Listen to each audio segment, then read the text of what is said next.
Hey, what's up guys? Gonna take you along on this install. Getting ready to wrap up this job, but I've got two coffered ceilings with the X pattern to do yet. It's gonna be 1x10 beams, so I'll try and make a video and show you the process. First things first is gonna be to get some scaffolding up. I have 7-foot scaffolding and 10-foot scaffolding planks, and this was just a really odd ceiling tray and neither was ideal. So I kind of just had to keep twisting it around to make it work. But all in all, not too big of a deal. So here we are up here, and I've got a piece of 1x10, 80 inches long, and I'm gonna be using that so that I can get the exact length of these pieces. Then I'll bring those pieces up, scribe them, take them down, do the scribe, and then install those. And I'll also put the miter on them at that time. Sorry if this gets a little wobbly. The idea here is to put this board up into position, which is 80 inches long, and then I'll take my torpedo level all the way at the end of the cut where it meets the drywall, make sure it's plumb, adjust it accordingly until it's plumb, and then come down here and mark the end of the board, which will be at 80 inches. So then for my total measurement, after I do that on both sides, I'll come here to the center and I can take whatever this measurement is and add it to the 160 inches to get my total length.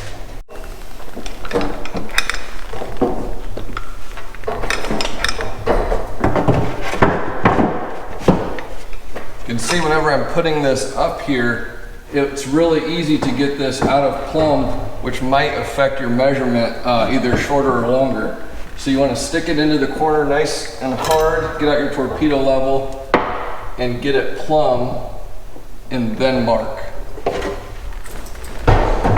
So I've got my boards tacked in position up here, and then I took my torpedo level to make sure they're level across in the middle and on both ends, and then just tack them up, you know, with GRK cabinet screws.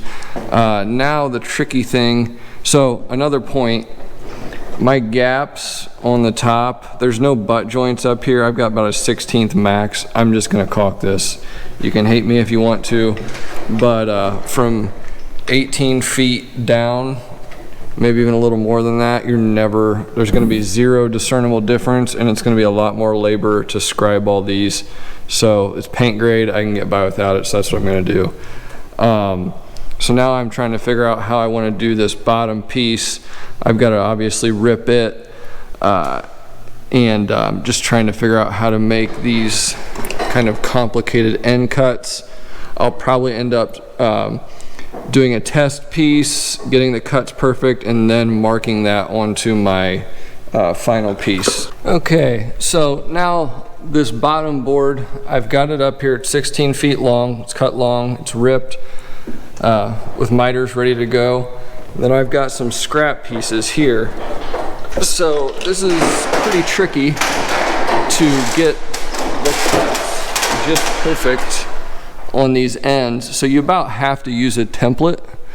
So what I did is I took these scraps and I got my cut just right, and then I will transfer, where's it at? There.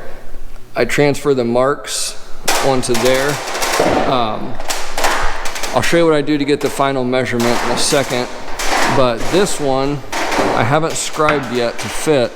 But I got it close just by tracing that piece onto this one, but it's still not quite perfect, so I'll show you what I do now.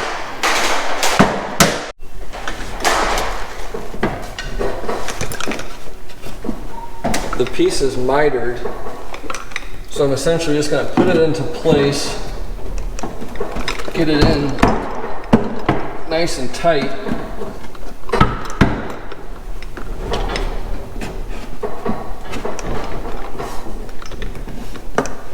Where I want it to set, and then I'm just going to scribe it perfectly.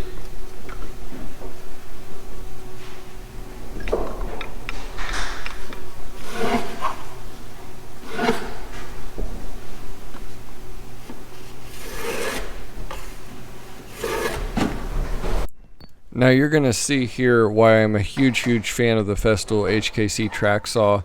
This thing's paid for itself many times over for me on jobs like this up on scaffolding. It's super nice because as I'm really dialing in these scribe cuts for this corner piece to fit, you can just keep going back to the saw and take a little off at a time to get it just perfect. I mean, just imagine if I was making trips up and down the scaffolding to do this, it'd be terrible. But with this saw, it really goes pretty well. Now with this piece dialed in with the cuts there, I can move on to getting my overall length and using these corner pieces as templates for the final piece. What you're seeing now is I'm actually tapping it into place, getting it right nice and snug where I want the final piece to sit. And I'm just going to put two 18 gauge brads in this to hold it in place. So then I'll do the same thing on the other corner, and I can take the measurement in between those pieces and use that to get the perfect length on my final piece.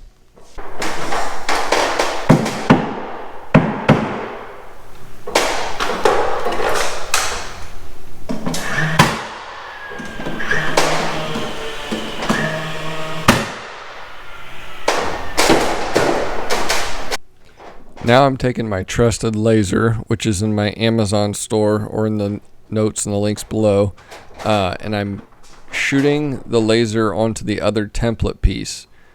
And I'm taking the measurement between these two template pieces, and I'm going to use that measurement to cut my final piece to length. I do apologize for the wobbly camera issues, but there's not really anywhere to mount the GoPro besides onto the scaffolding, and this is just kind of what life is like up on scaffolding this high. So again, I apologize. Now I already actually cut the precise cuts on the end of this board on this one side.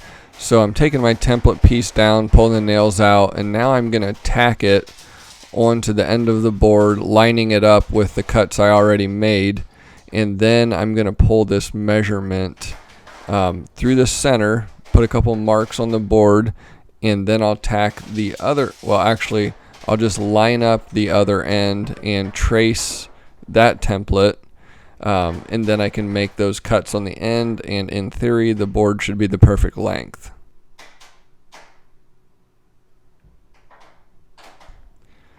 The Festool HKC track saw here is an awesome saw for this type of work because you can essentially just drop the track right onto your cut line, and the splinter guard can just split your cut line. You can make the cut perfectly, and it's perfectly straight. To be able to make cuts like this up on scaffolding without having to go back down to the miter saw is huge.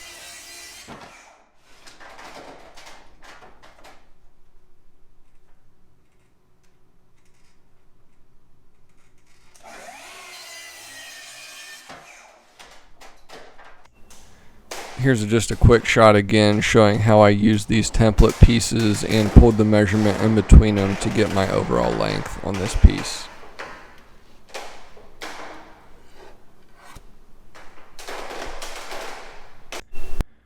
So now it's go time. You got to glue fast. I'm using the Tight Bond 1 glue, so you really got to move pretty quick, otherwise it'll start to dry. And I'm using the Babe Bot glue bottle. That I found worked a lot better because you can hold the glue bottle in the vertical position and it'll still dispense, whereas a regular glue bottle is made to be used upside down, and obviously that doesn't work whenever you're trying to glue against a ceiling. Had a theory on using a clamp there, that didn't work out. And you can see I'm a little bit long here. So just trying to get the piece in place where I can, and then I'm actually going to go back to that other end and deal with it after I get the rest of the other side nailed off. That way the glue can, have a good bond. Brought my jigsaw up, had to do a little bit of nastiness to it, a little bit of drywall damage in that corner, but it'll be all right. The second one I did on the next tray went much better. I used a different technique and it went in like butter, so stay tuned for that. What I'm doing now is installing some blocking on the inside of this beam to make the two bottom sides of both beams connect and have some joinery tying them together. You could use a biscuit or something like that for a situation like this, but being that I'm all the way up on scaffolding, a biscuit just really wasn't ideal, and the way I had to put these pieces in place wasn't ideal to use a biscuit either. So I'm going to nail a block on the inside of the long beam that's already assembled with lots of glue and PL and stuff, and then I'll do the same as I tie in my other beam to it, and that's going to just create a really strong bond tying everything together. Being that these beams are 10 inches wide, there is going to be a significant amount of expansion and contraction, enough that you could have paint lines breaking and cracking and making an ugly black line up there, and we don't want that. So definitely taking the time to get some good joinery going on, connecting these beams together is important. Getting accurate cuts on these shorter sections of beam, it's basically the same process. You're going to use templates and tweak your cuts on the templates and get them perfect, and then transfer all that to the final piece. And that's just about the only way to do it with these really odd angles that are not going to be super precise and consistent. You will see here I'm utilizing a couple pinch dogs to pull this joint together nice and tight. I made sure I got a nice layer of glue between those two boards. And then using the pinch dog to draw them together gives a lot of clamping pressure that'll make for a long, durable joint. Okay, so 3/4 of the way done. Show you this side beam.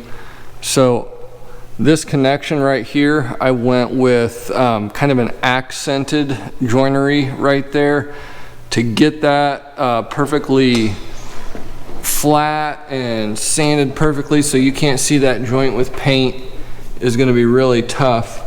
So I opted to accent it so it looks halfway intentional, and it'll be a lot more forgiving that way. But you can see here, everything, try not to fall off as I show you this, but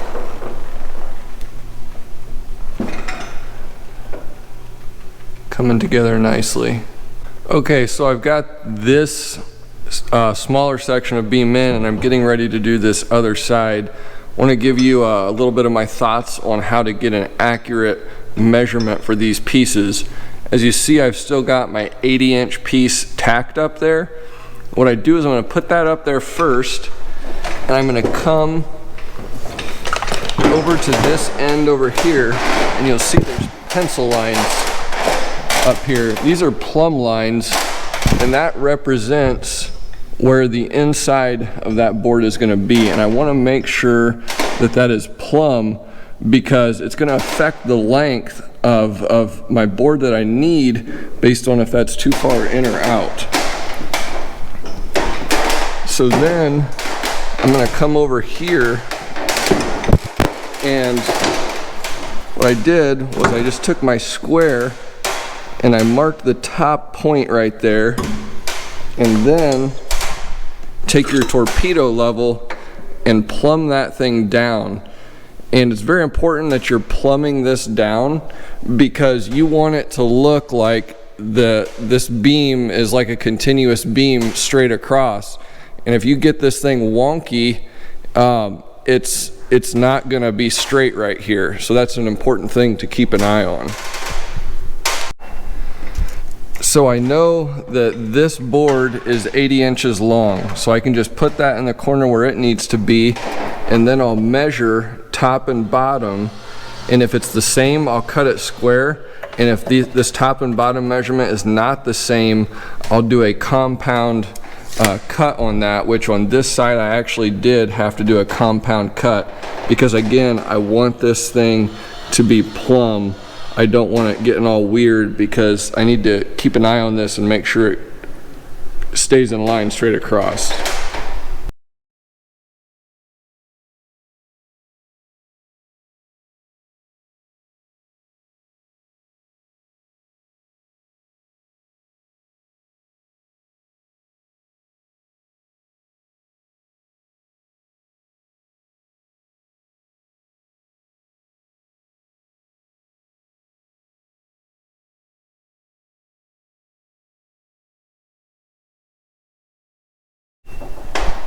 So now I've got it tacked in place, and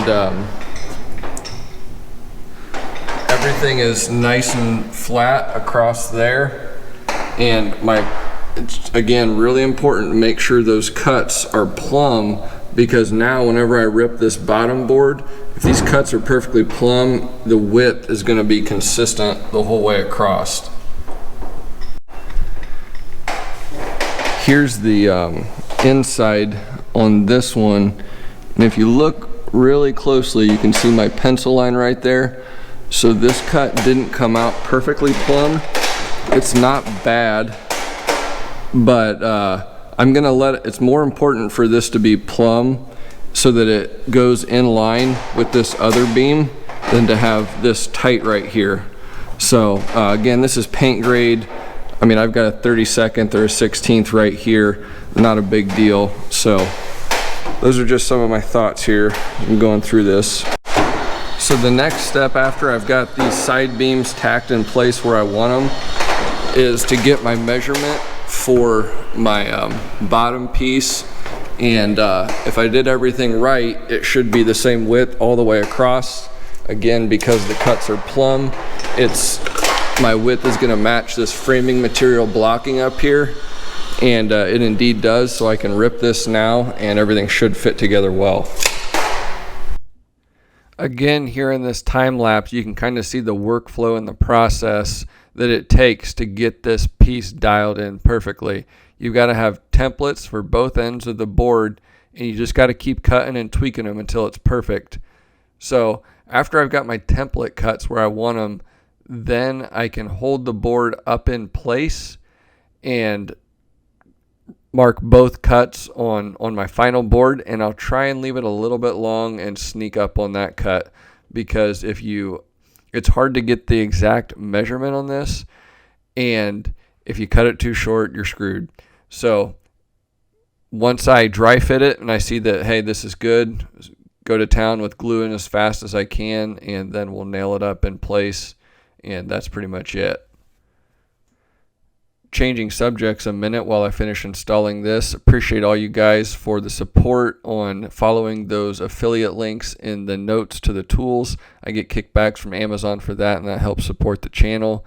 Also, if you haven't done so already, hit that subscribe button for more content that will be much, much better than the video in this video. This was a rough one, but if you're still here, hey, thanks for watching. And also don't forget to hit that like button.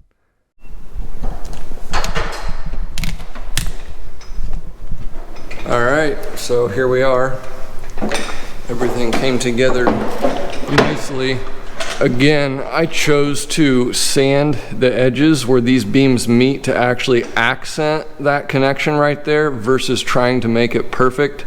Really, really hard to make a connection like that invisible in a situation like this. So I think still using joinery so it's not going to crack, but accenting it I think is the way to go. It'll look nice when it's painted up. Couple pinch dogs in there to apply pressure on that glue joint right there. It'll be a lot stronger that way, and try and give you a shot. Came together nice and tight. Miters, very nice. Looks pretty good. That'll paint.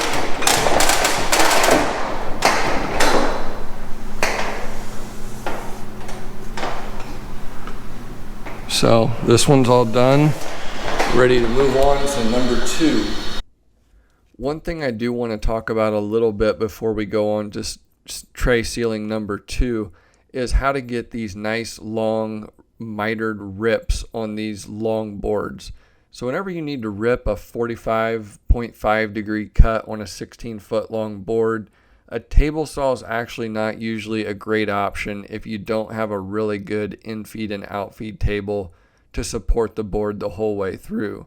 The reason for that is if that board lifts or bounces or you bump it and stuff, it really throws off that cut, and causes issues on getting a really crisp miter whenever you go to assemble your beam. So here what I'm doing is I'm using my track saw to cut that long miter on these 16-foot long boards. Now it is a little bit slower with a track saw, but you get a much more precise cut. And that's what I'd recommend for those long boards. Now whenever it came to the shorter sections of beams, whenever we're talking 8 foot and under, I'll do that on a table saw all day long because I can control that board much better. It's short enough, it's more manageable for me to move around, and that's faster for me to do also. So that's kind of my thinking on how to go about doing those long miter rips. It's always a blessing when you get the opportunity to improve on a project by doing the exact same thing twice in one day. So here you see I'm getting ready to put this bottom section in again. Last time it did not go too well. I got too rushed, and normally I always would back bevel the cuts so that it would slide into place better. I did not do so last time, and it just didn't want to go into place. The mistake I also made last time was, if you go back and watch, I tacked the middle of this long board up first. That's not a good idea because you can't flex it down then. And if you've done carpentry very long, you know that you can flex boards, and that makes them shorter by bending them, and that'll allow you to be able to snap it into place a lot easier. I couldn't do that on the last one. So here on the end, I'm tacking some nails on where the end of this board will sit. That way I can just set one end of the board into place, and I can go onto the other end of the board and I can bow it down and pop it right up into place, and it actually worked really well in this case. I'm going to replay the time-lapse clip in slow motion. You can watch here. One end goes up, other end, bend it down, and it'll snap right in. Boom, right there. That's what you need to do. I don't really feel like I had anything else profound to say, so I thought I'd just show the last piece going up. These were not nearly as bad as I thought they were going to be to get these installed, so no big deal. It actually went pretty quick. You can see here I'm burnishing the edges. You just run something round over your corners, that smashes it in, and you hit it with a little sandpaper, and that's going to make your miters on those long rips really nice and crisp. So hope you guys enjoyed this video. Don't forget, like and subscribe. Support by visiting the affiliate tool links in the notes. And drop me a comment. Let me know what you think. Thanks for watching, and we'll see you again next time. Here's a little bonus footage I thought was kind of funny. This was the second to last day on this job for me, so I really needed to get my scaffolding out of there. And it was like 5:15 in the evening, and it was time to go home, and I knew the taco stand would close at 6 o'clock. So I busted my tail, and I got all the scaffolding down and loaded up in like 20 minutes. Plenty of time to hit the taco stand. So you can do stuff like this as a one-man show. A lot of people say you can't, but it's really not that big a deal. You just got to get after it and get it done.